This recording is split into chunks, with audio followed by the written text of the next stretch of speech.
Este es el ciclo periodístico Mañana, Tarde y Noche que comenzamos en la entonces estatal LR3, en Radio Belgrano de Buenos Aires, AM 950, en la etapa de Daniel Divingi como interventor designado por el presidente Alfonsín, cuando ocupábamos las 12 horas de la radio, los domingos de 9 a 21, y como ejercicio ciudadano en la búsqueda de las coincidencias y contrastes del pasado y del presente. Hoy una vez más con el escritor, historiador e ingeniero Leonardo Castagnino.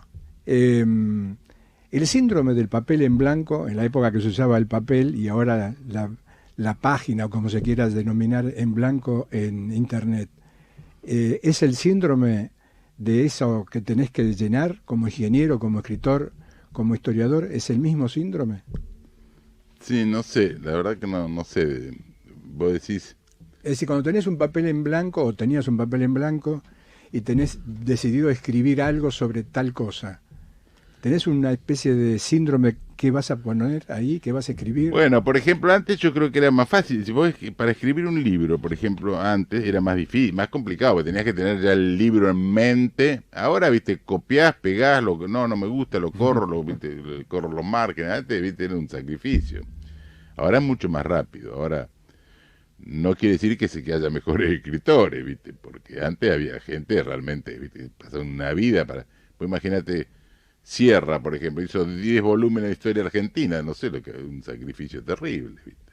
Y como ingeniero también tenías o tenés el mismo síndrome de Bueno, ¿cómo lo llenás ese texto? bueno, ¿qué pasaba antes? Yo, ya te digo, ese trabajo de Tucumán, que yo estuve un año trabajando para hacerlo, y a lo mejor trabajaron 20 o 30 personas, los los ayudantes de campo, qué sé yo, etcétera. Ahora lo hacemos en computación, no necesitamos dibujante, en vez de hacer la topografía como la hacíamos antes, lo hacemos con un avión, que te la hacen 15 días. Es mucho más rápido, digamos, trabajar, ¿no? Mm. Yo después de eso de Tucumán, cuando terminamos ahí Tucumán, me contrató una empresa que se llama Supercemento, y entonces fui a trabajar al puente Iguazú, que une Puerto Iguazú con Puerto Meira, en Brasil. Y ese puente lo hizo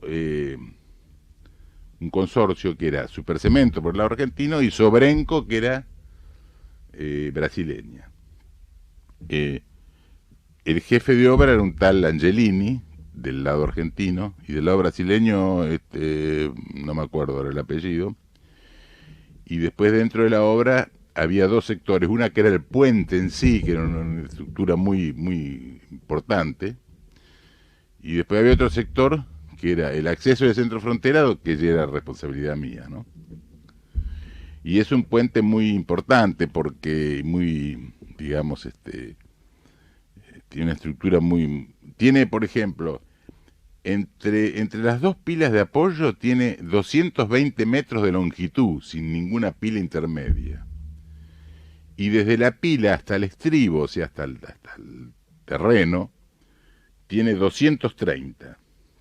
Entonces se construyó de una forma, se hizo las dos pilas, y después de cada pila se iba avanzando hacia el centro, con dovelas sucesivas, y siempre en voladizo, o sea que hasta cuando se alcanzó a unir, tenía cada voladizo, imagínate un voladizo, por ejemplo, un balcón, está en voladizo, tenía 110 metros de longitud, o sea, más de una cuadra en el aire, sin apoyarse en ningún lado.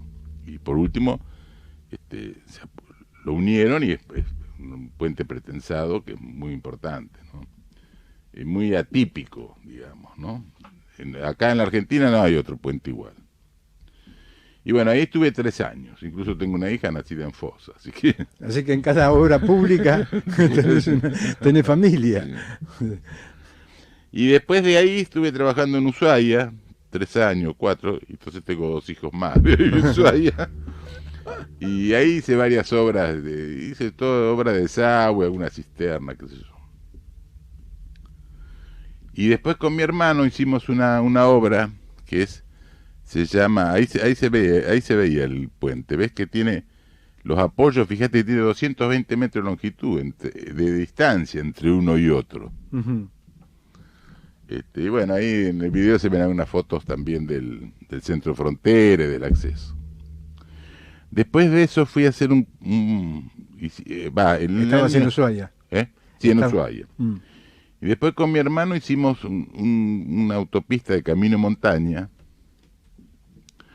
porque yo te digo, de camino montaña conozco bastante, ¿no? Yo hice muchos barrios privados también, hice como 30, qué sé yo, Y también Nordelta, trabajaste haciendo obras de las denominadas. pero siempre proyecto, en los barrios privados siempre proyecto, yo no hacía obras, hacía la parte vial, la estructura de pavimento, cómo son los cordones, las rotondas, etcétera.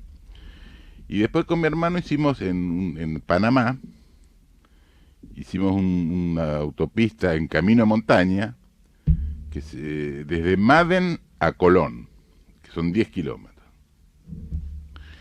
Se lo hicimos por una empresa extranjera. Y bueno, nosotros ahí hicimos la parte geométrica, el diseño geométrico, cómo son las calzadas, la rasante,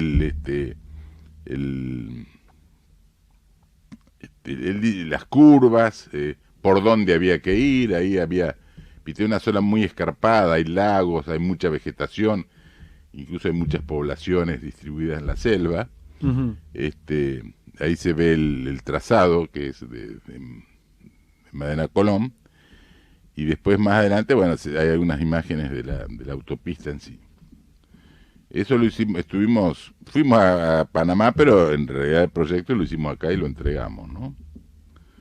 Que es una obra muy interesante. Y incluso la construyeron enseguida, y por eso nos mandaron la foto, por eso hice ese pequeño video para no perderlo, ¿no?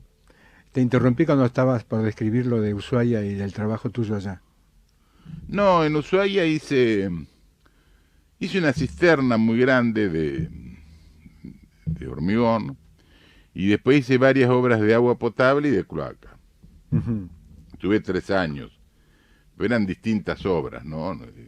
No era una única obra, sino que habían... En realidad lo hice para una empresa que era subsidiaria de Supercemento. Ujú. Supercemento a su vez estaba haciendo viviendas ahí en Ushuaia. Estuve en Río Grande también un tiempito, pero después ya estaba en Ushuaia. Eso no proyecto, eso obra, ¿no? Y el puente también era en obra, y después en cambio la autopista Maden-Colón era proyecto, ¿no? Nosotros hacemos los planos, digamos, ¿no? Que la gente a veces confunde eso, qué es plano, qué obra, qué proyecto, bueno. Claro, hay gente que no está familiarizado, ¿no?, con el Claro. tema. ¿Y qué pasa cuando esto que tenés la alternativa de no presentarte como escritor y como historiador frente a los contratantes? ¿Cómo es No, eso? bueno, lo que pasa que yo, por ejemplo, cuando hablo de historia, incluso algunos me dicen, sí, porque va a venir historiador. No, un momento, yo no soy historiador. A ver si me pasa como eso, que después lo acusan de... Entonces se han enterado que yo soy ingeniero, entonces, bueno, viene el ingeniero Castañino, pero que queda ahí nada más, ¿no? Lo que pasa que cuando uno escribe, yo por ejemplo escribí los 2 libros de Rosas. No te preocupes, porque total esto es radio, es sonido. No, pero viste, lo quiero apagar, no sé cómo. No importa. Y no me di cuenta de apagarlo antes. A ver. Ahí está, ahí creo que se apagó. Yo escribí un libro sobre la guerra Paraguay, 2 libros sobre Rosas, otro sobre Artigas, Rosas y Francia. Ese es el último que, El último, que estuviste sí. acá Entonces, hace un par de semanas. Claro, entonces vos vas a trabajar en una empresa y a lo mejor el tipo antirrosista dice, ¿cómo? No, este es el que escribió el libro, el rosista, peronista, nazista, no sé cuánto. Bueno, yo acá vengo a hacer un proyecto técnico, señor. Ni les digo que escribo. De hecho, muchos no saben, ¿viste? Esa es la verdad. Hay muchos que me contratan y no saben que soy el mismo que escribí un libro, ¿entendés? Que tampoco me interesa mezclar las tanto, ¿no?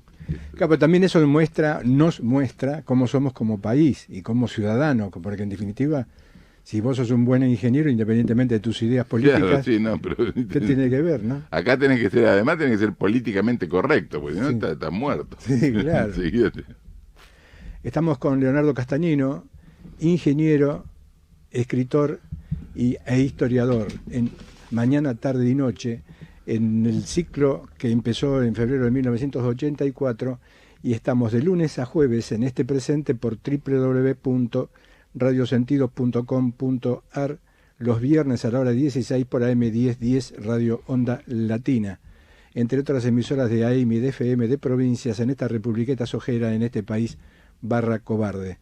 Y siguiendo con Radio Sentidos, es una radio líder hace 11 años en la multimedia, y utilizamos el mismo servidor internacional sin límite de usuarios que usa Netflix. Y esto vale la alegría señalarlo, porque no todas estas emisoras que tienen streaming, video online, tienen la posibilidad de argumentar lo que acabo de describir. Y también Radio Sentidos formalizó un acuerdo con el canal VIP de Colombia y con la señal TDI de Colombia para que este programa, como Mañana, Tarde y Noche, entre otros de esta emisora, se emita por 36 localidades de Colombia.